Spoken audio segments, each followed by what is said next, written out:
కానీ నిన్నటి వరకు వీధి యాత్రలు చేసిన ఏపీ నాయకులు ప్రస్తుతం విహారయాత్రలు చేస్తున్నారు.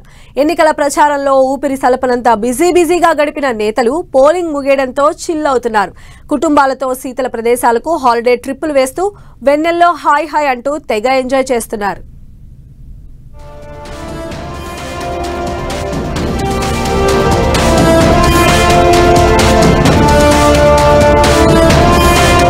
ఏపీలో సార్వత్రిక ఎన్నికల పోలింగ్ ముగియడంతో నేతలంతా రిలాక్స్ అవుతున్నారు. ప్రచారంలో తీరిక లేకుండా గడిపిన నాయకులంతా హాలిడే ట్రిప్పులకు వెళ్తున్నారు. ఫలితాలు జూన్ 4న వెలువడనుండటంతో అప్పటి వరకు కుటుంబ సభ్యులతో కొందరు విదేశాలకు, మరికొందరు శీతల ప్రాంతాలకు వెళ్తూ సేద తీరుతున్నారు.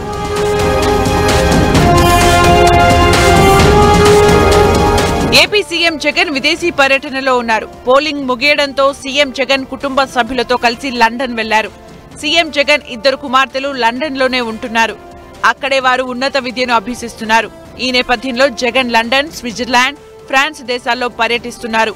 ఈ నెల 17న ఆయన లండన్ వెళ్లగా విదేశీ పర్యటన అనంతరం తిరిగి ఈ నెల 31న ఏపీకి రానున్నారు.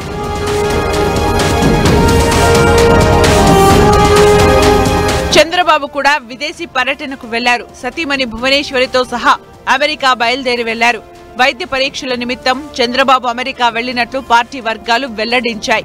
అయితే పోలింగ్ ముగిసిన తర్వాత చంద్రబాబు ముందు దేశ పర్యటనకు వెళ్లారు. మహారాష్ట్రలోని కొల్హాపూర్లో శ్రీ మహాలక్ష్మి, షిర్డీలోని సాయిబాబా ఆలయాలను సందర్శించి ప్రత్యేక పూజలు నిర్వహించారు. అటు చంద్రబాబు కుమారుడు లోకేష్ కొద్ది రోజుల క్రితం కుటుంబంతో సహా అమెరికా వెళ్లారు.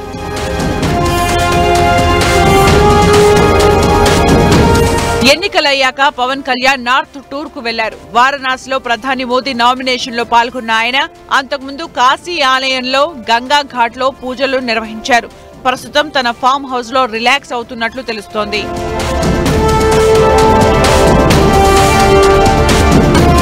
వీరే కాదు, ఏపీ వ్యాప్తంగా దాదాపు అన్ని నియోజకవర్గాల్లోని ఎన్నికల్లో పోటీ చేసిన అభ్యర్థులంతా విహారయాత్రల ప్లాన్ లోనే ఉన్నారట.